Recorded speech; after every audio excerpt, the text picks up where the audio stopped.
Question number first में हमें बोला गया है अ spaceship is moving away from the earth with velocity 0.5 c fires a rocket whose velocity relative to space is 0.5 c. ठीक है, whose velocity relative to space is 0.5 c.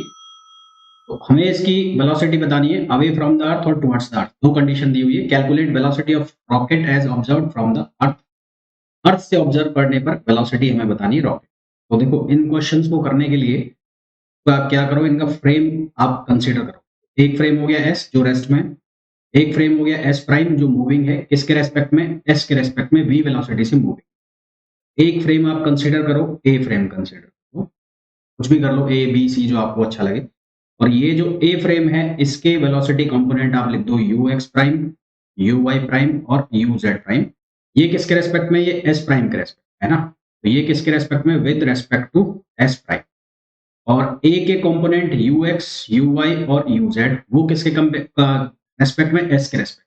ये किसके respect में, विद रेस्पेक्ट टू एस। ठीक, तो अब यहां से आपको बहुत अच्छे से समझ में आ गया होगा कि यू एक्स प्राइम की जो वैल्यू है वो आपको गिवन है। यू एक्स प्राइम कितना है, वो आपको 0.5 सी। स्पेसशिप की जो velocity with respect to earth यानी कि ये कांस्टेंट वेलोसिटी बी, वो कितना दिया हुआ है, वो दिया हुआ है 0.5 सी। पहली condition away from the earth. Away from the अर्थ का मतलब है अर्थ से दूर जा रहा है यानी कि पॉजिटिव डायरेक्शन में। पहला केस, इसमें आपको लगाने इनवर्स लॉरेंस ट्रांसफॉर्मेशन के जो फॉर्मूला। इनवर्स का जो फॉर्मूला है उसमें हम क्या लिखते हैं, उसमें लिखते हैं u equals to u prime plus v. U x के लिए बात चल रही है, और 1 plus u prime v upon सी स्क्वायर। और अगर हम सिर्फ लॉरेंस ट्रांसफॉर्मेशन लिखें, लॉरेंस इनवर्स ना लिखें, तो प्लस की जगह क्या लग जाएगा, माइनस। और जहां u लिखा है उसकी जगह हो जाएगा u प्राइम, जहां u प्राइम लिखा है वहां हो जाएगा u। ये आपको ध्यान रखना। तो आपको क्या करना है, यहाँ पर वैल्यू सब्स्टिट्यूट करनी है। तो u प्राइम की वैल्यू कितनी रखोगे आप, 0.5 c। v की वैल्यू आप कितनी रखोगे, 0.5 c अगेन। और ये वैल्यू 1 प्लस 0.5 c, 0.5 c और डिवाइड कर दोगे c स्क्वायर। तो यहां से जब इसको सॉल्व करोगे तो आंसर आएगा आपके पास 0.8 c। 0.8 c, ये तो हो गया पहले का आंसर, फर्स्ट का आंसर। जब away from the earth, towards the earth, towards the earth मतलब v जो वेलोसिटी है, जो u प्राइम है, वो टुवर्ड्स द अर्थ, अर्थ की डायरेक्शन में हो जाए, तो u प्राइम की वैल्यू हो जाएगी माइनस 0.5। अब जो फॉर्मूला लगेगा वो लगेगा माइनस 0.5 c प्लस 0.5 c। तो आपका आंसर पता ही लग गया होगा, खत्म ही हो गया, सब कुछ जीरो हो गया। अब 1 प्लस 0.5 c और ये 0.5 c अपॉन वी स्क्वायर, तो आंसर क्या आ गया, जीरो। इसका करेक्ट ऑप्शन क्या हो जाएगा, 0.8 c और 0। एक बार फिर बता देता हूं, ये फ्रेम हो गया एस फ्रेम जो रेस्ट में है, ये एस प्राइम फ्रेम जो मूविंग है। और एक फ्रेम और कंसिडर कर लो, ए फ्रेम, जो u x prime, u y prime, u z prime उसकी वेलोसिटी है किसके रेस्पेक्ट में, एस प्राइम के रेस्पेक्ट, एस प्राइम के रेस्पेक्ट में। मैं वापस लिख देता हूं, ये एस प्राइम के रेस्पेक्ट, एस प्राइम। और जो इसकी वेलोसिटी है u x, u y, u z, वो किसके रेस्पेक्ट में, एस के रेस्पेक्ट। उसके बाद आप इनवर्स लॉरेंस ट्रांसफॉर्मेशन का फॉर्मूला लगा, इनवर्स इनवर्स लॉरेंज ट्रांसफॉर्मेशन, उसका फॉर्मूला लगा दो और उससे ये क्वेश्चन सॉल्व हो। ठीक है, सिर्फ लॉरेंस ट्रांसफॉर्मेशन में क्या होगा कि जहां u लिखा है उसकी जगह u प्राइम आ जाएगा, जहां u प्राइम लिखा है उसकी जगह क्या आ जाएगा, u आ जाएगा, जहां प्लस साइन लगा हुआ है वहां पर क्या आ जाएगा, माइनस। ना सा ध्यान। नेक्स्ट क्वेश्चन पे आ जाओ। The rocket of clock in spaceship, rocket नहीं, rate of clock in spaceship Surya Shakti is observed from earth to be 3/5 at the rate of clock of on the earth, at the rate of clock on the earth। ठीक है, तो what is the speed of spaceship Surya Shakti relative to earth. तो ये time dilation का question है, और time dilation के लिए हमारे पास फॉर्मूला होता है del T equals to gamma del T naught, ना, gamma del T naught. Gamma जो होता है, गामा की वैल्यू हमेशा 1 से ज्यादा होती है, गामा की वैल्यू हमेशा 1 से ज्यादा है। इसका मतलब जो है कि डेल टी जो ज्यादा ही दिखाई देगा, तो ये फॉर्मूला होता है। अब डेल टी की जो वैल्यू है, उस डेल टी की वैल्यू रेट ऑफ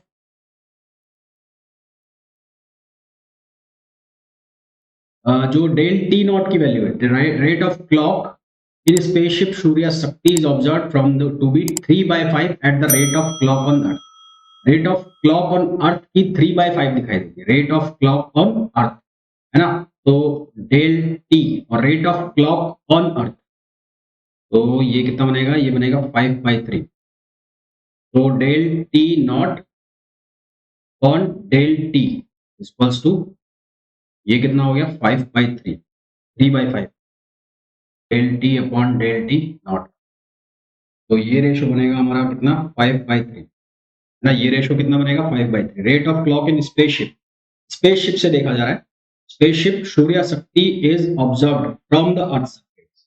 कहां से ऑब्जर्व हो रही है? From the earth surface to be 3/5 at the rate of clock on earth.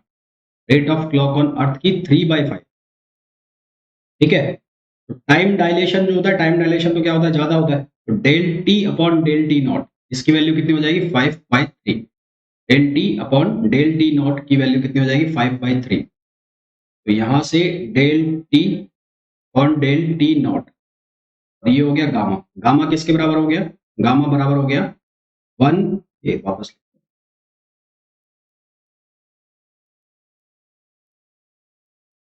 Gamma किसके बराबर हो गया? गामा बराबर हो गया हमारा 1/1 minus we square upon C square. ये किसकी वैल्यू हो गई? गामा की value. Del T upon del T nought, इसकी वैल्यू कितनी हो जाएगी? ये हो जाएगा 5/3। 5/3 का मतलब हो गया कि ये वैल्यू हमारी बन गई 5/3, लिख देते हैं एक बार, और 1 minus we square upon C square, 1 - v² upon C square, ठीक है? ये हमें जो रेशो दिया हुआ है del T upon del T not, तो ये कुल मिला के यहाँ पर हमें डेल टी नॉट की वैल्यू दी हुई है 3/5 और del T not, del T. अब यहाँ पर डेल टी नॉट है जो rate of clock in spaceship Surya Shakti. अब ये जो चल रहा है इसका टाइम हो गया डेल टी नॉट। ये जो टाइम है normal time, del T not. Del T nought time है ये वाली का, ये वाली का टाइम कितना है? Del T nought. और ऑब्जर्व कहां से की जा रही है? अर्थ से। तो ये टाइम कितना हो गया? डेल टी हो गया वैसे। अब इसका स्क्वायर कर दो दोनों साइड, दोनों साइड स्क्वायर करोगे तो कितना आएगा? 25/9, और ये हो जाएगा 1/1 माइनस, अच्छा इसका स्क्वायर कर दिया दोनों साइड, तो ये बन जाएगा 1 - v² अपॉन सी स्क्वायर। क्रॉस मल्टीप्लीकेशन में डाल दो, 1 - v² अपॉन सी स्क्वायर, ये बन जाएगा 9/25। फर्दर सॉल्व करोगे v² अपॉन सी स्क्वायर, ये हो जाएगा 16/25। तो यहाँ से v अपॉन सी की वैल्यू हो जाएगी 4/5, तो v की वैल्यू हो जाएगी 4/5 और c। आंसर हमारे पास हो जाएगा 4/5 और 4/5 इंटू सी। तो करेक्ट ऑप्शन हो जाएगा ए। तो इस क्वेश्चन में मेन समझने का ये था कि डेल टी नॉट कौन सा होगा और डेल टी कौन सा, ठीक है? नेक्स्ट क्वेश्चन पे आओ। In the laboratory frame of a particle P at rest, m naught is moving in positive x direction. M naught is moving in positive x direction with speed of 5c/19. 5c/19. It approaches an identical particle q. Identical particle q, ये एक identical particle q को approach कर रहा है, moving in negative x direction. Moving in negative x direction with a speed of 2c/5. What is speed of particle p in rest frame of the particle q? देखो यहाँ पर कुछ ऐसे है क्वेश्चन, ये 3 फ्रेम बनाए मैंने, 1, 2 और 3। एक फ्रेम ये हो गया, एक फ्रेम ये हो गया और एक फ्रेम हो गया ये क्यू फ्रेम। तो laboratory frame of particle p at rest m naught is moving in positive x direction with speed of 5c/19. इसको एक बार p लिख लो आप, 5c/19। तो यहाँ पर जो वेलोसिटी हो गई 5c/19, यहाँ पर पार्टिकल है, इसकी वेलोसिटी हो गई 5c/19, और ये फ्रेम हो गया क्यू फ्रेम हो गया। कौन सा फ्रेम हो गया? क्यू फ्रेम हो गया। क्यू फ्रेम जो है ये इधर आ रहा है, इधर की तरफ आ रहा है, इसकी तरफ आ रहा है, ठीक है? और किस स्पीड से आ रहा है? 2c/9, 2c/5, इस इधर आ रहा है। हमें बोला है what is the speed of particle p in rest frame of particle q।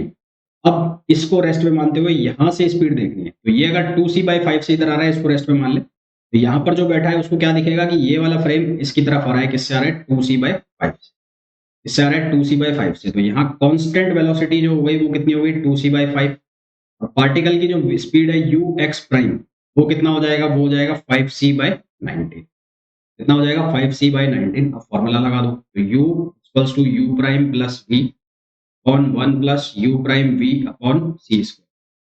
You prime की जो वैल्यू है वो कितनी हो गई 5c/19, वी की वैल्यू कितनी हो गई 2c/5 और 1 प्लस 5c/19 और 2c/5 अपॉन सी स्क्वायर, ये बना।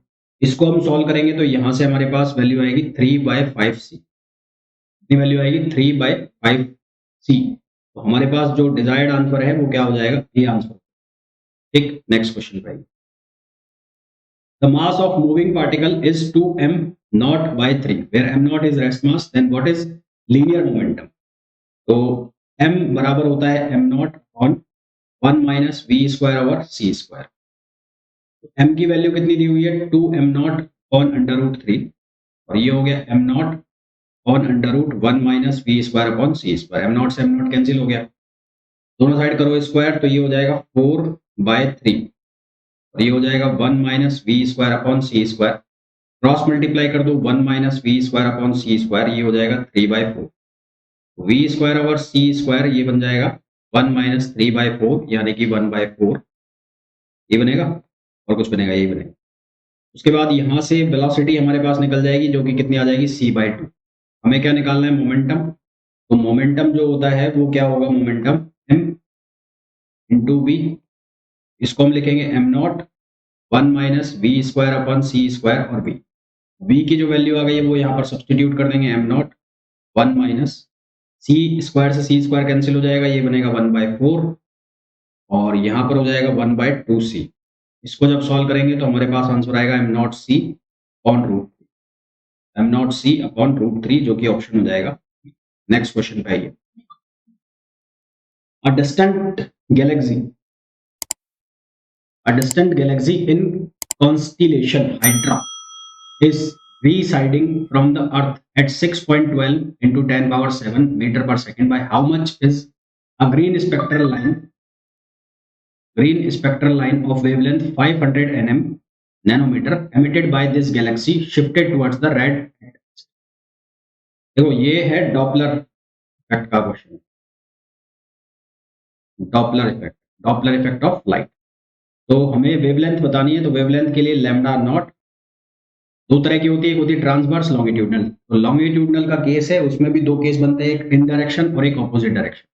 तो ये इन डायरेक्शन है तो उसमें फॉर्मूला बनता है 1 plus V by C upon 1 minus V by C. V by C की वैल्यू निकाल लो, तो वी की वैल्यू कितनी है 6.12 इंटू 10 पावर 7 और सी की वैल्यू कितनी होती है 3 इंटू 10 पावर 8। तो सॉल्व करेंगे तो कितना आ जाएगा 0.204। अब मैंने कैसे कह दिया कि ये डॉपलर इफेक्ट है, क्योंकि यहाँ पर स्पीड देखो आप, ये स्पीड किसको अप्रोच कर रही है, लाइट की स्पीड को। पहले तो यहाँ से आप लैम्डा की वैल्यू निकाल लो, लैम्डा कितना आ जाएगा 500, 1 प्लस 0.204 और 1 माइनस 0.204। तो यहाँ से आंसर आएगा 615 nm। शिफ्ट निकालना है तो लैम्डा माइनस लैम्डा नॉट, ये कितना बन जाएगा 115 nm। आंसर आ जाएगा हमारे पास बी। नेक्स्ट क्वेश्चन पे आ जाइए। A circle of radius 5 meter lies in a rest in XY plane in the laboratory for an observer moving with uniform velocity nu v along the y direction। देखो length contraction का formula है, length contraction का formula क्या होता है, L equals to L naught upon, यानी कि length कम दिखाई देगी कौन सी डायरेक्शन में, y में। तो ये लिखा हुआ है 3 का स्क्वायर, लेंथ कितनी है 3 है, 3 इंटू इनिशियली कितना था, इनिशियली था 5 कितना हो गया 1 minus we square upon C square. यहाँ सॉल्व करोगे तो v की वैल्यू आ जाएगी 4v अपॉन सी, 4c अपॉन 5, 4c अपॉन 5। तो answer is 4c upon 5। Next,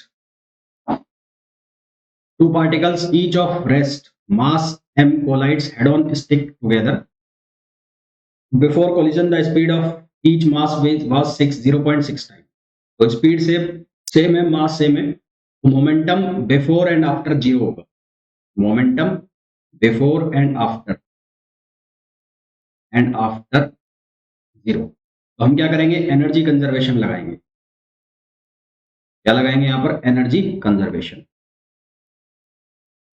energy conservation हम यहाँ पर अप्लाई करेंगे, तो एनर्जी कंजर्वेशन एम नॉट सी स्क्वायर, नहीं M C square, sorry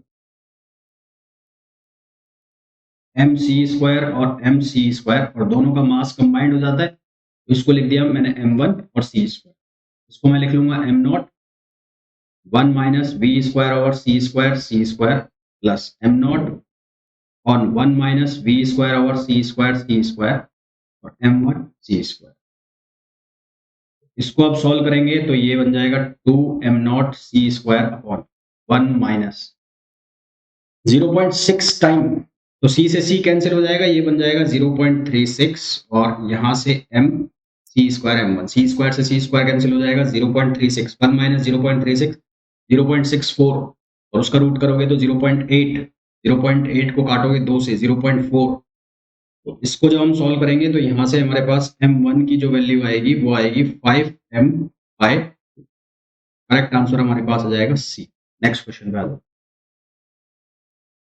the velocity of particle at which the kinetic energy is equal to its rest energy in terms of सी।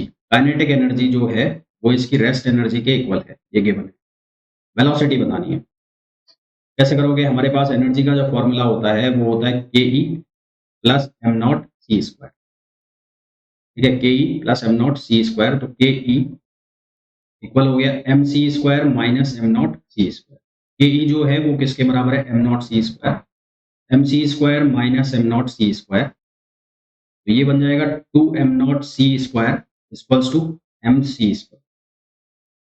तो यहाँ से पहले तो M naught 2m0 c square, m को आप लिख दो m naught upon under root 1 minus we square upon C square, ये कट गया सब, तो ये बन जाएगा 1 minus we square upon C square 1/4 v square upon C square, ये बन जाएगा 3/4 वी अपॉन सी रूट 3/2। तो आंसर क्या आ जाएगा, ए आ जाएगा। इन लेबोरेटरी फ्रेम, इसको थोड़ा सा बड़ा, इन लेबोरेटरी फ्रेम में particle p of rest mass m0 is moving in positive x direction with, ये तो सेम सही क्वेश्चन है ना, कर तो लिया ये 3/5 आंसर आएगा, कर लिया नहीं, कर लिया, ये कर लिया। नेक्स्ट क्वेश्चन में बोला गया है the momentum of an electron mass m which is has the same kinetic energy as its rest mass energy is. Momentum of an electron, electron का मोमेंटम बताना है, which has same kinetic energy as its rest mass. E की value m सी square दी है, m naught सी square, और T बराबर होता है E माइनस एम सी स्क्वायर। E का मतलब है काइनेटिक एनर्जी, मोमेंटम हमें बताना है। तो यहाँ से हमारे पास क्या बनेगा, E इक्वल्स टू, ये होता है एम नॉट सी स्क्वायर, तो ये हो जाएगा 2m0 सी स्क्वायर। ठीक, फिर हमारे पास एक फॉर्मूला होता है E square equals to p square c square plus m naught square c power 4। E की वैल्यू आ गई 2m0 सी स्क्वायर, और इसका कर देंगे हम स्क्वायर, ये हो जाएगा p square c square m naught square c power 4। तो यहाँ से P की वैल्यू आ जाएगी √3m0 सी। करेक्ट आंसर आ जाएगा ए ऑप्शन।